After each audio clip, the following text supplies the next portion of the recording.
So welcome to the Broncolor studio once again. I'm Urs Recher. I have the pleasure to talk to you about softboxes today. But luckily today I'm not alone. I have Tanya with me. You might know her from earlier webinars. She was here already. We used Tanya as well as a model for advertising photography. You will see the job she's doing. And if you would like to book her, that's her Instagram account. Please feel free to contact her there directly. She's obviously based in Switzerland, in the center of Switzerland, but I guess Europe is doable to travel around. Right, okay, so what's going to happen today? We talk about softboxes. First of all, I will try to explain what makes a softbox actually soft. So it's not only about having a square thing and putting some diffuser in front of it. There's a little bit more behind it. So I will talk about the light physics behind softboxes. I will talk about diffusion. We will have a look at a couple of shadows. So how can we use a softbox as a softbox, and how actually it turns a softbox rather into a hardbox. We will do this by looking at some shadows just here from the stand on the background, but as well, that's why we have Tanya here as well. We would like to have the effect of different sizes of softboxes over different distances. So how can we change the skin? How can you change the three-dimensionality of the face? And so on. Depends a little bit how much time we have, how much questions you ask. We will integrate 1 or 2 live shootings as well. And if we really don't have the time, I will just show the final results later on from pictures that are already existing in combination with behind-the-scenes photographs. Right, so about questions, we will have twice the opportunity to ask questions. I have my dear colleague Ramon is here in the studio, and he is filtering all the questions that you ask via the chat window, which is on the right side of your screen. I don't see all the comments. I just see the questions that he passes on to me. Obviously, some of the questions he can answer directly. And let's say in the middle of the webinar, so after half an hour or something like this, I will check my screen if there are already some questions. And then, of course, in the very end, you can ask your questions again, or I will answer them. You can, of course, ask them anytime during the webinar, and Ramon is moderating them. Right. Okay, I think that's pretty much it. So that we do not lose too much time, I would like to start right away. And first of all, I would like to explain a little bit what actually makes a softbox a softbox. That's why I set up here the small one, the smallest one. It's a 35 by 60 centimeter softbox, and I shoot straight into the softbox. Aperture on the camera rather closed, power very low, power 3, which is somewhere about 3 joules. Why do I do this? It's the idea is that I have a very dark photograph of the softbox, of the front diffuser, because if it's white, it's always white, it's super clean. So let's see what happens. Let's try to get sharp anyway.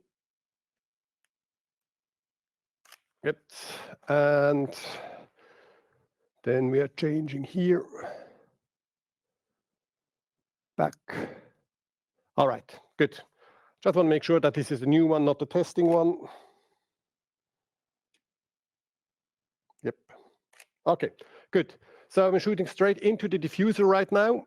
And you see that the light distribution is not really even. You see that the softbox is heavily center weighted. It's wrinkled, especially at the corners. So this is not 100% the light quality we want.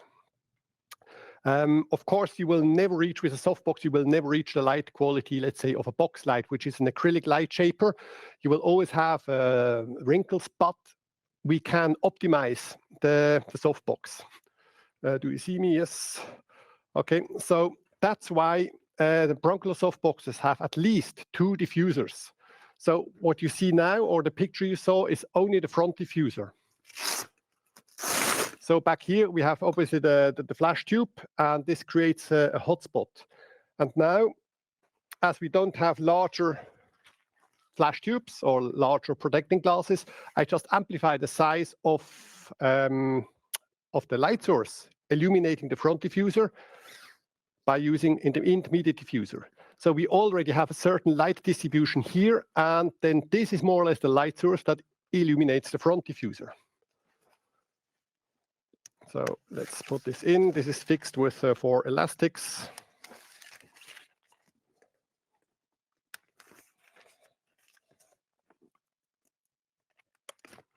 And then back on the main diffuser.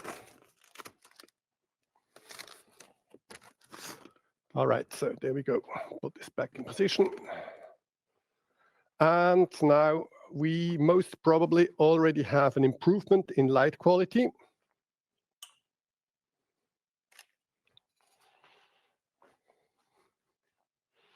Exactly. It's, let's say it's darker, but I don't care about this because I have certainly enough power. The important thing is that the light energy is distributed over a big area, so that we don't have a hotspot, that really the light is distributed as even as possible over the entire front diffuser. What's disturbing now a little bit, obviously, always with softboxes are the edges. And for the edges, we have actually like a third diffuser.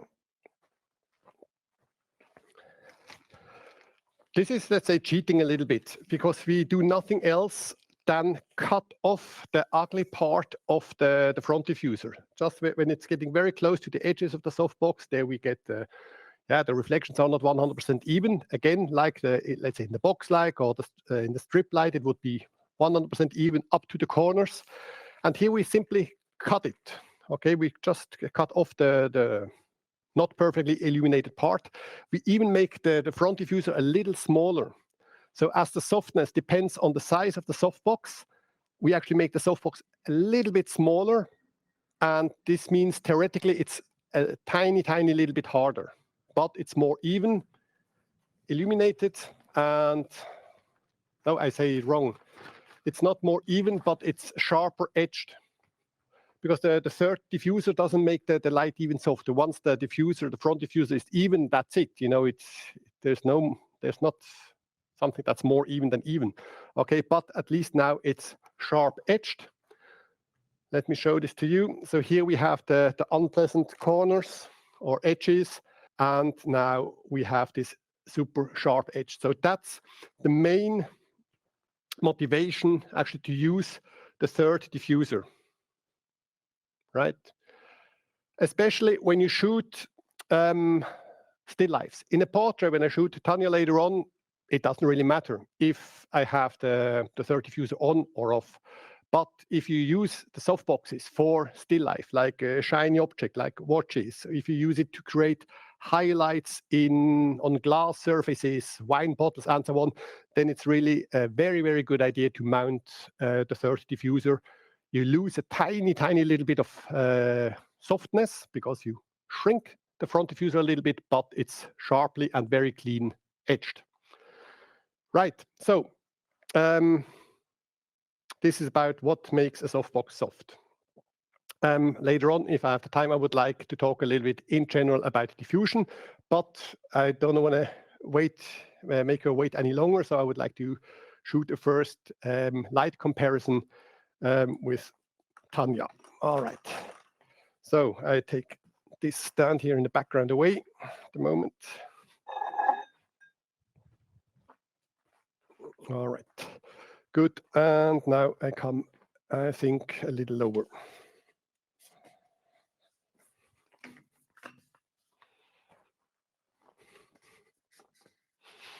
All right.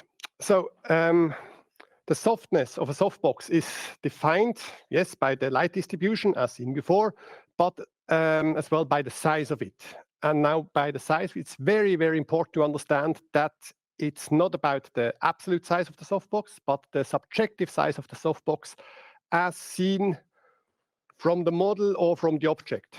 So I go here away from the third diffuser. I hope, yes, you can see this if I put it here. So this is still the 35 by 60.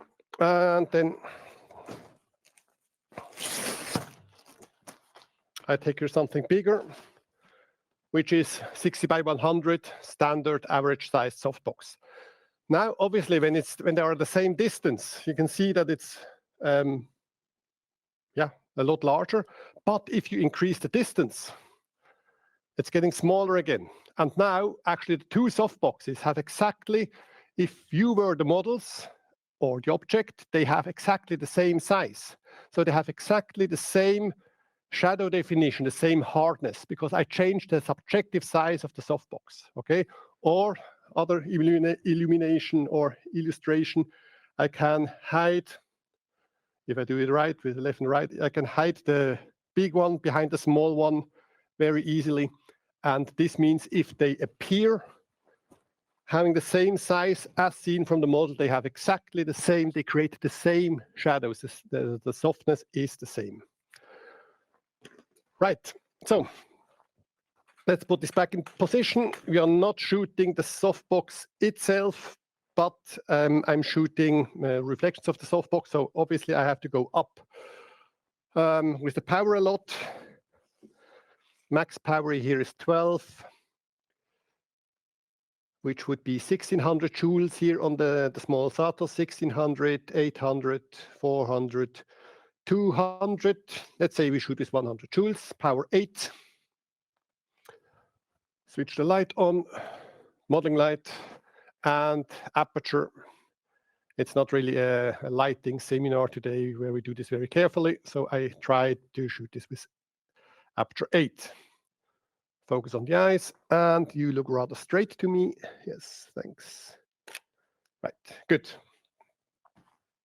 And I let you see what I shot. Okay, good. So I have to adjust this a little bit because what you see is actually something else than what I do, because I use the second laptop is defined as a third camera, so which means it looks a little harder and a little darker. So I make this somewhat brighter. I go here to, I was at 8, I go to 6.3, shoot this again. Exactly. Right. Okay, good. So we already see that we create here, first of all, we create a rather hard nose shadow. Oh, sooner or later I should focus, huh?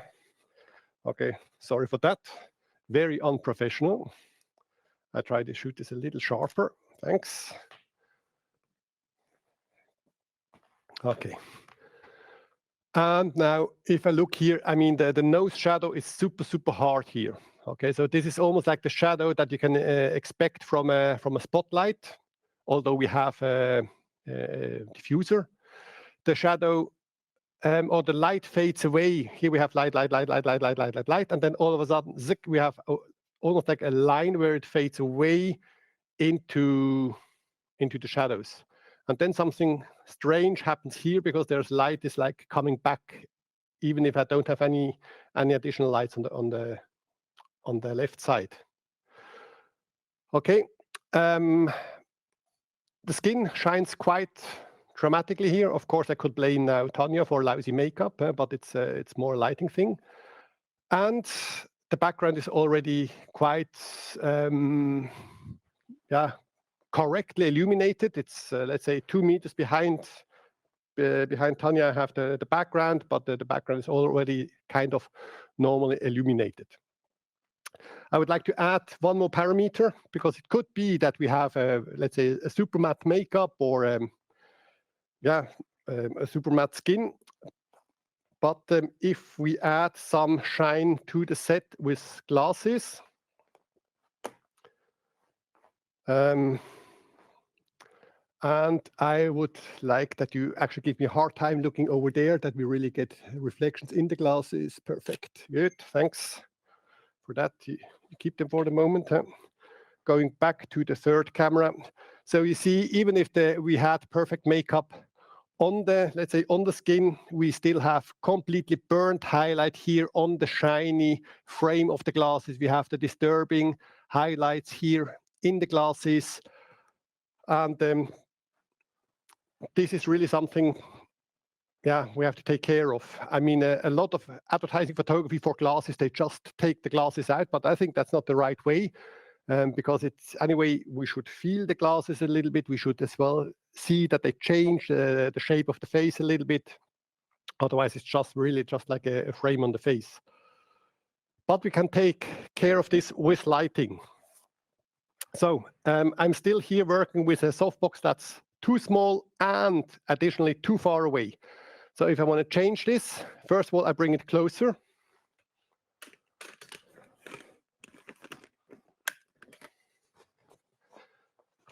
And then as well, I amplify the size of the softbox.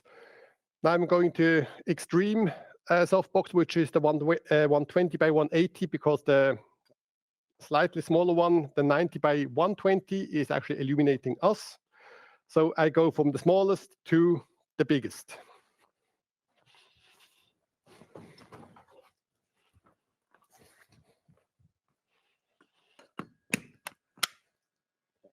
All right. So, and having a big softbox far away actually is, as I said, that's not the best use of it. So if I have a big softbox and I move it into the set close to her, then finally I get actually the soft light that I want. So I bring this a lot closer. I'll let you see this from the side quickly. About a third of the softbox from the other camera is behind her, so I have something like an accent light. Then the center of the softbox is like the main light coming from, I don't know, 45 degrees angle from the left. And here, very close to the camera, I have kind of like a fill-in light. And this means that I should as well get the more three-dimensional light. So the entire softbox is hitting Tanya here on the edges, and then the more we go to the right, we have less from the same light shaper hitting her, which means we get one long gradation around the face. If I press the button now again with the same aperture, with the same power, obviously it will be heavily overexposed. So I take the power down, let's say 3 stops. I do this on the Satos. So from 8.0, I take it down to 5.0. Okay, just one step down on the power setting is always half the light. If I go 3 stops down, I have 8 times less light. I use the same aperture. I go a little closer because I see the softbox is already in the picture. Autofocus is us on, and I shoot her again. Yep. Good, thanks for that. And I want to let you see this. Okay, so what we had before is this, and now we have this. We have that. Okay, so a completely different photograph. Let's talk about the background first. Light falls off with a square of the distance. So the closer I go with my light shapers, the more it becomes like a local thing. So I can forget almost about the background, because the background is, let's say, if I have half a meter to her and 2 meters to the background, this means that the background is 4 times further away. Yeah, that's correct. 4, if we square it, 16. So I have 16 times less light here on the background already. You've seen before that when the softbox is far away, we had some strange unwanted fill-in coming in from the other side. That's what probably the floor. That's this relatively bright gray wall on this other side. Maybe this white wall reflects something. And again, if I get close with my light shapers, you can forget the environment. There are no unwanted reflections coming back. Before you get a headache, you can put your glasses back. Thanks. All right, good. Three-dimensionality, I'll let you see. Three-dimensionality as well is clear. So here we have this two-dimensional light here, light, and then all of a sudden, zack, turns dark, sharp, shadow of the nose, and all this is not there anymore. So there are no shadows. It's one long gradation wrapping around the face. So it's much more three-dimensional, much more nicely modulating the face in this situation. the most important thing is to understand that the glasses are transparent, that all of a sudden the makeup actually works. Yeah, you see the right thing. Because we have in almost every set, not only in portrait photography, but in almost every set, we have a combination of shiny, reflective, glossy surfaces and some matte surfaces. Let's say as well, if you have to shoot, let's say this watch on the skin is rather matte, the watch obviously is super shiny. And so you always have to deal with a certain amount of shine in your sets. And it's very important to understand that reflective or shiny surfaces react differently to changing distances. The normal thing is, let's say, her t-shirt, the rather matte skin of her upper body. This is the normal thing, which means if I go closer with the light, it becomes brighter. But the reflections, the shiny parts, let's say what we see here in her glasses on the frame, the high, oh yeah, thank you. You see, that's why you have to book her, because she's into the shooting, okay, and tells me which button I have to press. Okay, thanks for that. Okay, so this reflection, what you have here on the frame of the glasses, the reflection in her eyes, even the little mirrors that are creating the shine here, all these reflections are independent of the distance. They only depend on the brightness of the light shaper. And the light shaper is not the flash tube, it's not the intermediate diffuser, it's the front diffuser. I went 3 f-stops down. This is 8 times less light. And now we're talking again about light distribution, which means I have 8 times less light, and I distribute this light to an area. Where's the small one? Here. The area of my front diffuser is now, let's say, 1, 2, 3, 4, 5, 6, 7, 8, more or less 8 times bigger. So I have 8 times less light, and I distribute this to an area which is 8 times bigger, which means now with the last portrait, the front diffuser is 8 times 8, which means 64 times darker. And that's why we have here 64 times more dominant reflections, more disturbing reflections, and got completely rid of them in the last shot. All right, good. Not only in portrait photography, but as well, my favorite example is always food photography. If you shoot some, beautiful sushi. Last week I had the pleasure to be in Japan. I ate sushi, I didn't eat it. No, I ate sushi, I didn't shoot it. But let's say if you have to shoot a plate with beautiful sushi on it, with the distance of your light shaper, you can adjust the amount of shine you want to create on your plate. Okay, so if you're too far away, you have to work with a very high power, and it looks very fat. Okay, so it doesn't look nice. Then you go much closer, and the same sushi or the same, I don't know, pasta, whatever, looks completely dried out. So maybe you ask your food stylist to put on a little bit more olive oil, and then it's too much. You take it again a little bit away. But no, you can adjust this very, very carefully with nothing else than the distance of the light shaper to the model. So let's say if it looks like dried out, like the portrait, no shine at all. If you go a little bit further away, first of all, it becomes too dark. So you go up with the power. You have, again, the same exposure, but the light shaper turns or becomes a little bit more aggressive. Okay, so in general, if you are further away with the light shapers, the light is more aggressive, creates harder shadows, and creates more shine on the skin. Right, so let me check quickly that I don't forget anything. Yes, I've done this. Okay, good. I would just use now like 30 seconds to press the button like 10 times, that at the end we have something nice that we can possibly integrate in the recorded webinar later on that we put online. Talking about this, all the earlier webinars, we are producing these now for about 4 years now, because we started in early COVID times. So since summer 24, we are producing this kind of webinars, and they are all available for review via the Broncolor website, or as well directly you go into YouTube, you just look for bronchial webinars, and then you will get a long playlist where you can listen to, unfortunately, me, sorry for that, for hours and hours.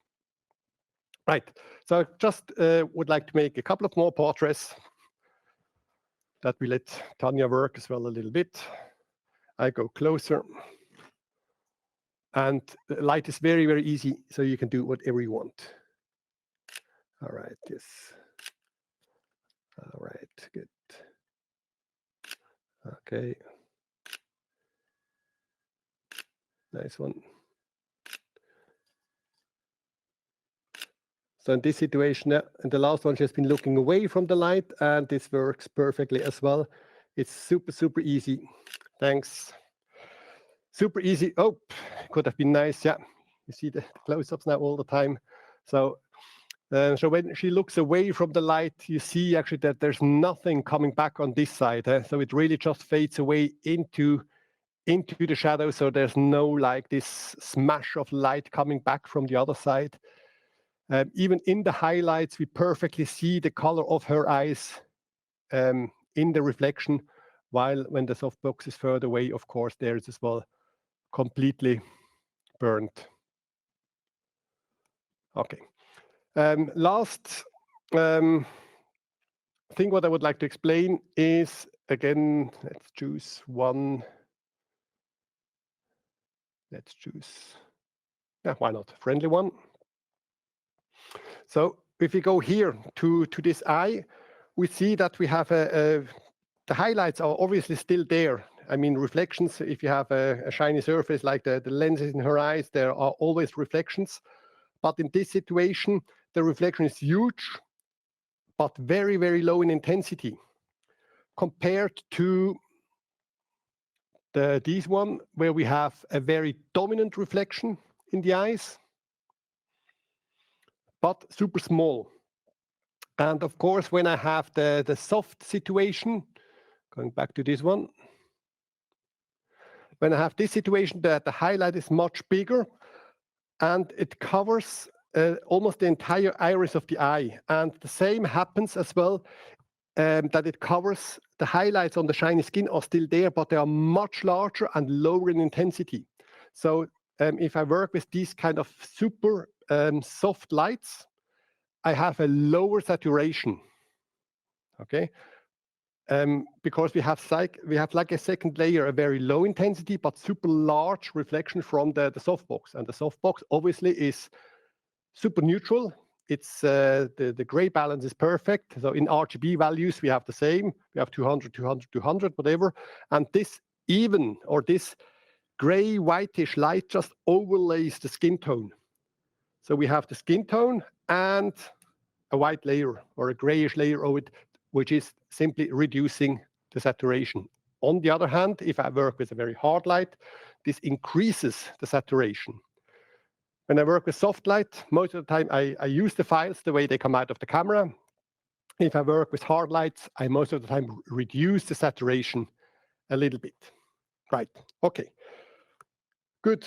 I would like to show a few more pictures, and just 2 minutes, and then I would like to ask or to answer the first round of questions. So if you have any questions about the first part, about this kind of three-dimensionality in lighting and the control of shine, please use the screen, the window on the right side of your screen. Let's say if we have this kind of super soft light that perfectly shapes a face, what if I would like to extend this to a full body shot? For this, maybe we are not going to shoot it, but let's say to give me an idea. Thanks. Okay, so if this is like a full body shot for, I don't know, whatever, and I would like to have the same light characteristic, let's say to shape her body perfectly, the softbox has to be further away. But if I take the softbox further away, we see the problem. If the softbox is there, all of a sudden, this part, the back part of the softbox here is all of a sudden not behind her anymore. All the lights are in front of her. The softbox is further away. It appears smaller from her position. which means the light gets harder and less three-dimensional. So if I want to have the same light characteristic, like a portrait, big softbox, super close, and I have to give her more space, I have to work much bigger. I need some light that comes from here, from the back, wraps around her, all the way to the camera. So if it's further away, the light has to be bigger, that we still work with the same effective light angle.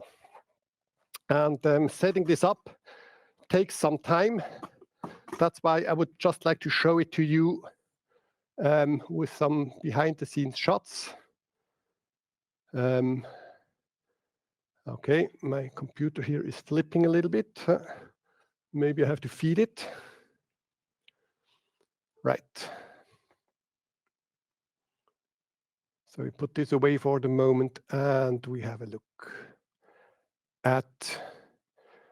So this is the, yep, you see it already. This is the setup I'm talking about. So in this situation, it's indirect lighting. So I set up white reflective wall. In this situation, it's just polystyrene walls that are 3 meters wide. So I set up like 6 meters of indirect lighting.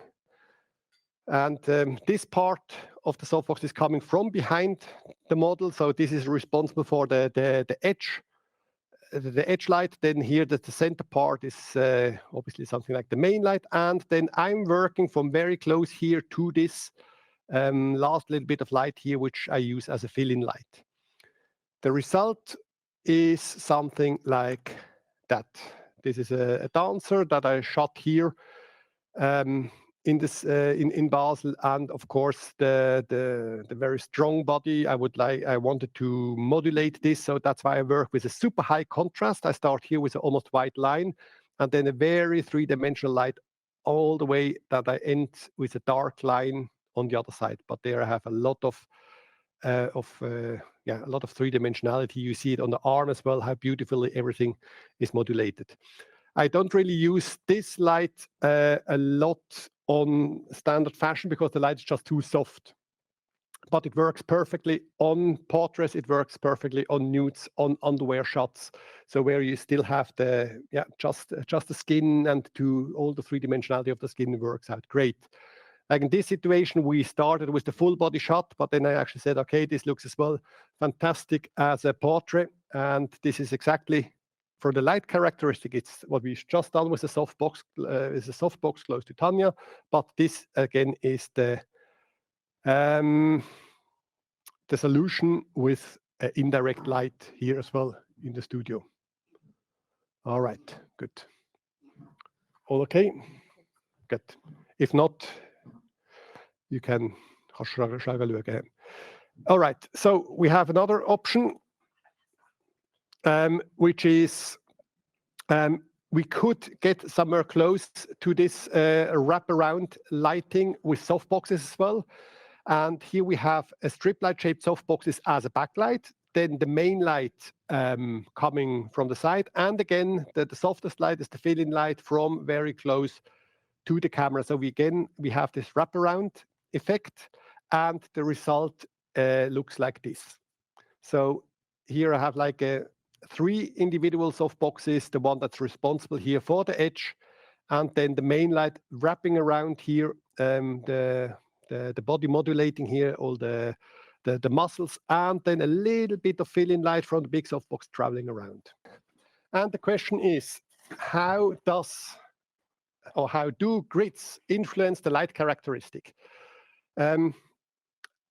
First of all, misunderstanding, grids do not make the light harder, they make the light higher in contrast, okay? But if I have here the grids on, or if I take the grids off, it's still from you as the models, it's still the same surface, okay? So it's not changing the hardness. But let's say if I illuminate Tanya with this, of course there is less light hitting the floor. There is less light hitting the camera. There's much less light hitting the white wall over there. So it's more, the light is still soft, but has a direction. It only hits her, but not, let's say, the white floor. So there's no reflections coming down from the floor. I would recommend that the smaller your studio, the more you need the grids, especially when your studios are painted white, because you can grids or softboxes, they have a light angle of 180 degrees. So everything that's in front of my softbox, bam, is illuminated. And with the grids, you can avoid this. You can limit this, that the softboxes become more like a local thing. And this is especially important if you have white ceilings, white walls close by, to work with soft lights at the same with high contrast. And a little detail, I know that the Ariel, who asked the question, is a lighting nerd like I am. So really, really something very, very detailed. With a normal softbox, without grids, if you get closer and closer and closer, the light becomes softer and softer and softer. That's not true with a softbox, with a grids, because when I get really to an extreme value, you see still the center of the softbox is still active, but somehow this light here is blocked by the grids. So this light is not going to the camera, which means over extreme distances, I mean, it works normal from, 10 meters all the way up to 1 meter. But then if I really go to extreme distances, somehow the size of the softbox is limited because this light here is blocked by the grids. So softboxes with grids do not become extreme soft over extremely short distances. But that's really nerd talk, and over normal average distances, you can forget about this effect. Okay, but anyway, cool question, Ariel. Thanks for that.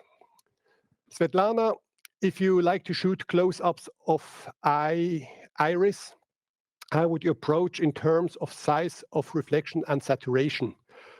I mean, you have to find out what kind of reflection you want. You will always have reflections in the eyes.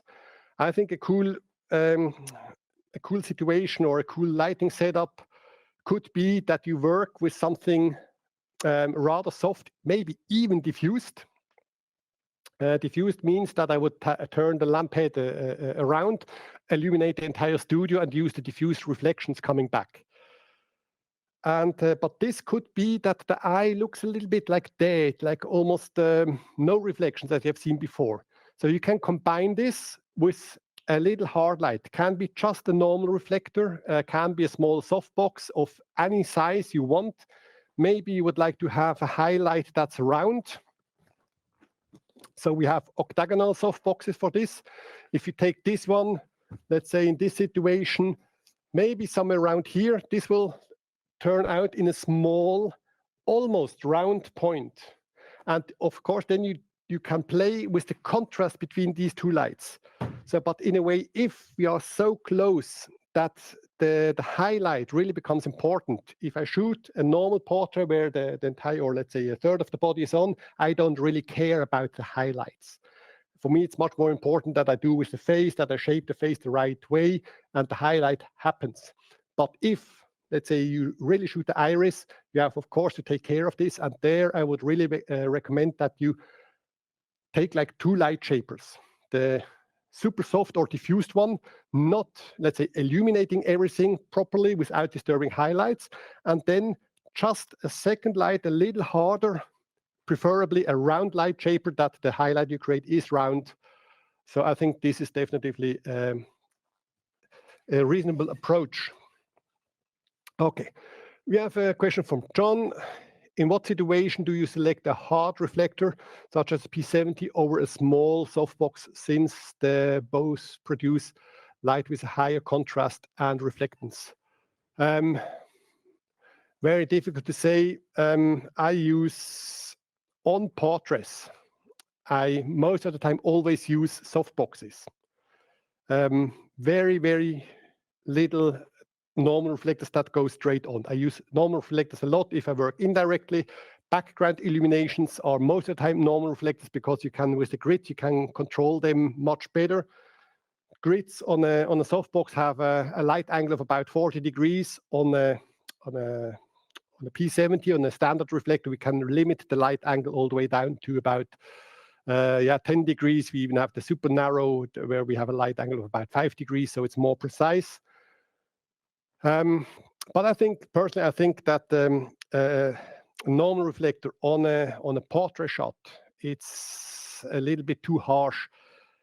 Inside here, if you look at the shadows that you get from a normal reflector, you have a shadow from the flash tube. Then you have as well some internal reflections from the modeling light. From the protecting glass.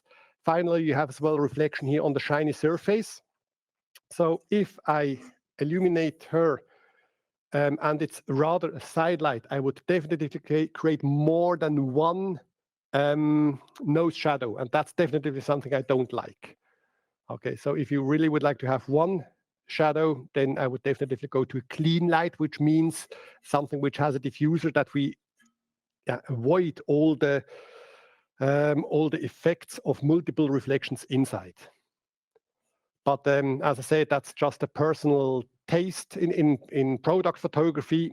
Lately, in the last couple of years, I work much more aggressive, much more brutal, working a lot with normal reflects directly on the product with grids. So there I use less softboxes, but that's a personal taste. The only thing, as I said, I would make sure that you don't get multiple shadows and this kind of harsh reflections on the skin.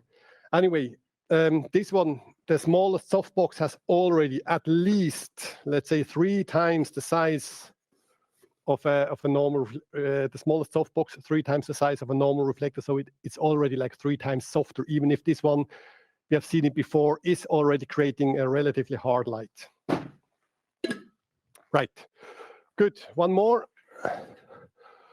From Jalmer, comparing Broncolor Beauty Box 65 with Broncolor Octabox 75 in terms of image quality. Very, very similar. 10 centimeters difference in diameter, but quite the same. You asked about the Octabox. Yeah. There's always one thing you have to watch out when we start talking about beauty dishes, because beauty dishes, they have a back reflector, okay?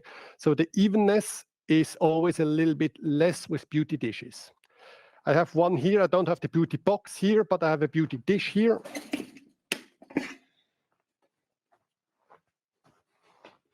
All right, it's equipped with grids as well. Let's take these away. Then diffuser, I can take this one away as well. And we are somewhere close to the beauty box now, like that. The important thing is here, this back reflector, okay? In this P-soft reflector, what I have here, it's fixed.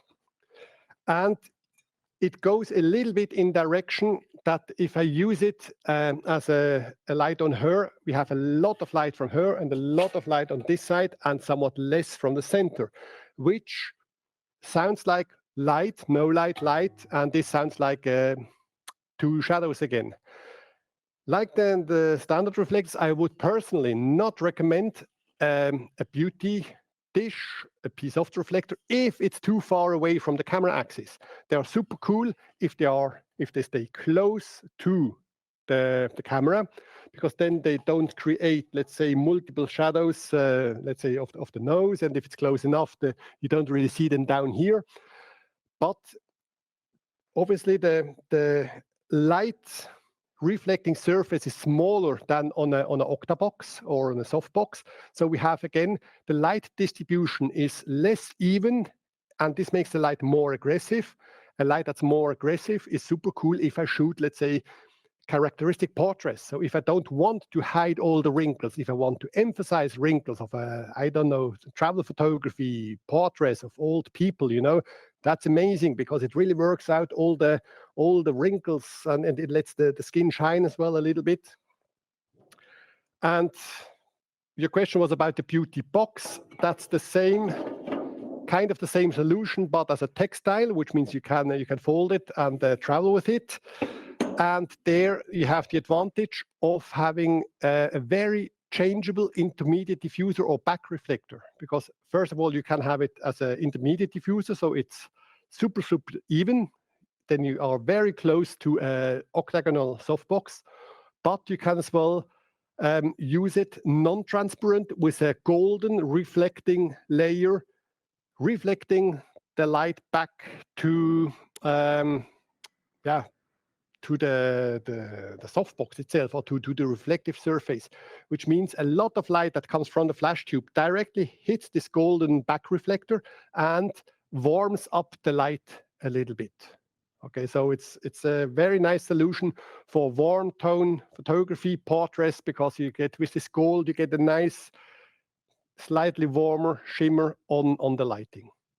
But let's say if we have the Beauty Box 65 with the intermediate diffuser, which is semi-transparent, and compare this with the octagonal softbox, we have just a difference of these 10 centimeters. And this means that they are very, very even, almost the same. All right, good.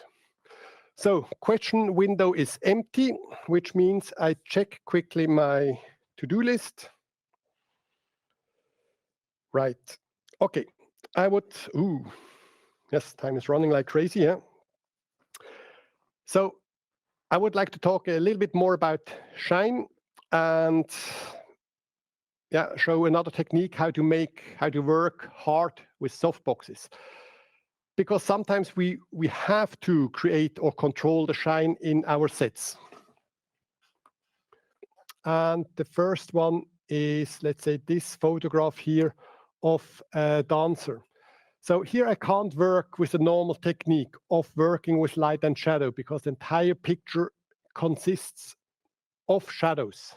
Okay, it's all, well, she's painted black, the hair is black, the background is black, so it's all shadows. So I can't really work with light and shadow here. The muscles nevertheless show very beautifully in the picture, and that's why I work with controlled shine. And that's the corresponding behind the scenes. So right now we have been working with the softboxes almost as close as possible. And here I take them as far away as possible in the studio. So just right of the wall, just left, I have relatively big softboxes, but they are far away. And like this, I have to go up with the power. And when I go up with the power, the softbox is, the absolute brightness of the softbox is higher and the skin starts to shine. Okay, little interesting detail here for lighting nerds is this light down here. When the model is moving, performing in front of my camera, of course, the body heat makes the body paint dry out and becomes more and more and more matte. So the more this happens, the more matte it becomes, the more I transfer the light power from the big softboxes to this relatively small hard softbox, which means if I have 100 joules here, if I transfer 100 joules from the big softbox to the small one, I recreate some additional shine. Okay, but this goes very, very far. And I think not everyone is using this kind of technique. Same here, the appearance of this plastic where the model is behind. Again, I have one light for the model, and I have actually 3 lights for the plastic. So the top light is the one that's super soft, coming vertically down, illuminating the model. And then we have hard, strip light shaped softboxes and an additional ring flash from the camera, only taking care on the appearance of the plastic. So let's say all these lines here, these dominant lines here, they are created by the power of the softboxes, the strip light shaped softboxes. And the grayish areas here that are not reached by the softboxes, they are illuminated by the ring flash. And it's very typical that I do this with a ring flash, because the ring flash is super small, super hard, and of course, even at extremely low power, creates some shine on the plastic. So that's why, for example, going back to the wedding dress thing that I explained before, so the ring flash is the best choice for this. If you just have the ring flash at very low power, just brings some shine into these wedding dresses. All right. Good. So I think Lydia Black. Oh yeah, one more. I already forgot this in the morning. there is one more reason to work very carefully with distances of softboxes. So in this situation, we have, I show you the final first. That's this one. We have a white bottle shot on a white background, which is nothing else than compressed flour. And I wanted to create a lighting mood that looks like a spotlight. Okay, so I wanted to all the light coming from the object. So here I used some reflections. The back side of the bottle is illuminated with a pico light bouncing back. The front is illuminated as well with another pico light hitting the bottle, and then I use the reflections from the bottle on the ground. But then you see here the cap is completely black because it's a reflective surface. It's not a matte surface. And of course, the backlight as well doesn't help. So I wanted to illuminate the cap, but in a way that I still have my white table or the white flower landscape in a relatively high contrast, that I have dark edges, which means I can't bring the softbox very close. So the softbox is very far away. It's very small, which means all the light is concentrated on a small area. Additionally, it's far away, and this allows me to illuminate the cap only. The cap requires a soft light, it requires a softbox, but the softbox can be positioned far away that it only creates reflections and almost no basic exposure on the set. All right, good. So this means that the distance, obviously the size of the softbox, but as well the distance are essential parameters to control the light characteristic of our lights. I would like to show a different approach to portrait photography by using softboxes in a hard way. I'm just going to show you quickly, again, some shadows on the wall, how they change. And then we make a quick approach to the shot. However, the time is running out. I will not be able to finish the shooting live, but I have some pictures that I can show to you anyway later on. For this, I'm going quickly to switch off here our studio light. Otherwise, we have two shadows. Yes, exactly. Model change quickly. And that's a good thing if you do webinars twice with the same model.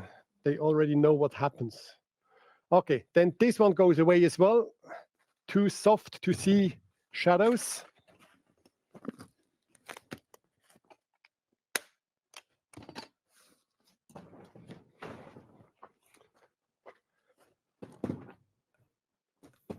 And we have been working with the super small one, 35 by 60. The biggest one now I take the medium-sized one, 60 by 100. Again, standing behind, pulling it against me, makes life very easy. Okay, switching cameras. Yeah, exactly. Okay, good. So we see here I hope we see it. Let me change to full modeling light. So we see this better. Modeling light, full. Oh, now it's proportional, full modeling light. Okay. So what we have seen so far is when I'm far away, I have relatively clear shadows. And when I approach, these shadows get softer and softer. Finally, they disappear. So the further away, the smaller the softbox appears, the harder the light becomes. Now, what's not commonly known is that when I start tilting softboxes, that this changes the light characteristic as well. So I'm very close, but now I start tilting it.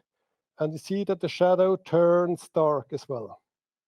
Okay, now it's almost diffused, shadows disappear. I tilt it, and the vertical shadow appears again quite clearly. Okay, so what we've seen so far is softbox far away is a small softbox. I bring it closer, it becomes bigger, and now I tilted it. I changed the angle, and this makes the softbox become a strip light. Okay, so let's say same softbox, far away, hard, close by, soft, angled, hard. Okay, so only the center of the softbox, only in this area, actually the light is soft because the softbox looks big to me. Okay, if you angle it away, if I were the model, I only see a strip light, which means it's a hard light. I could create hard lights differently, but the motivation to work with these angles is a different one. I would like to show you the setup quickly, again, with you. Tanya, put you back here, right? And softbox is here.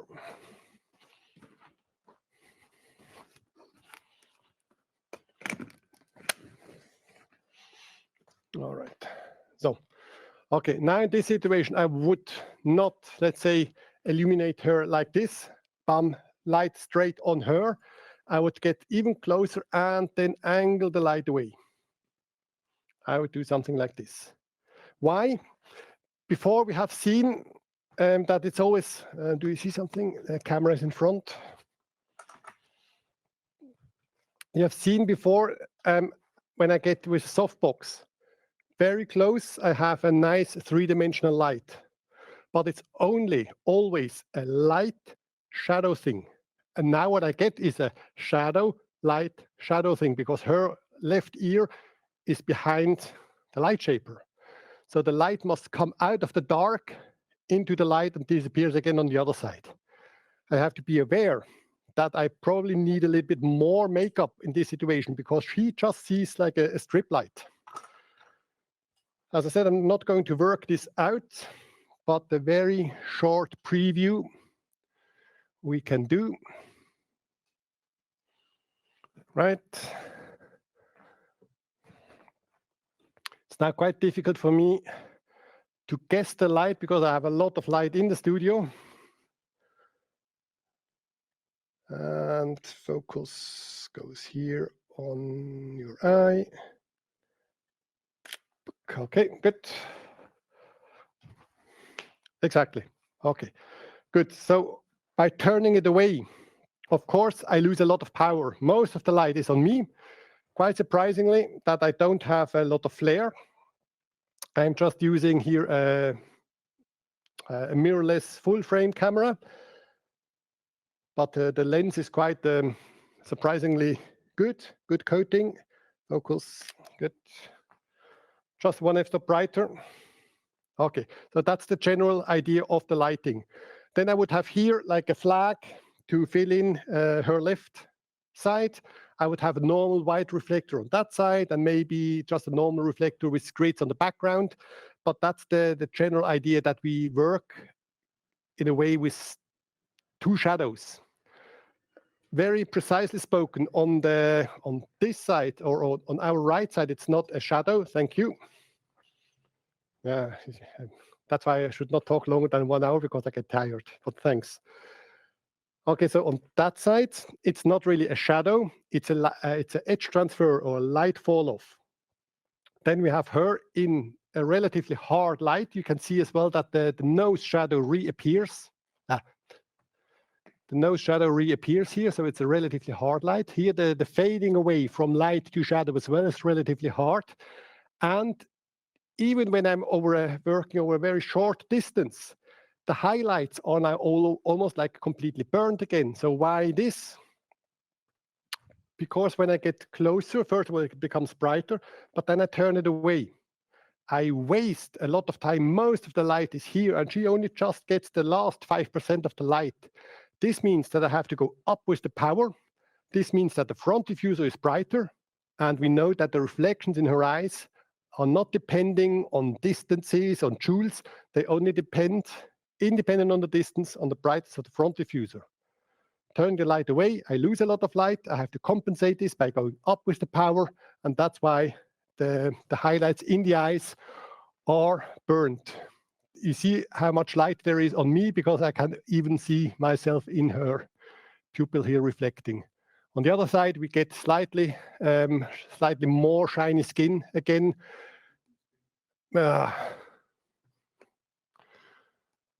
Yes.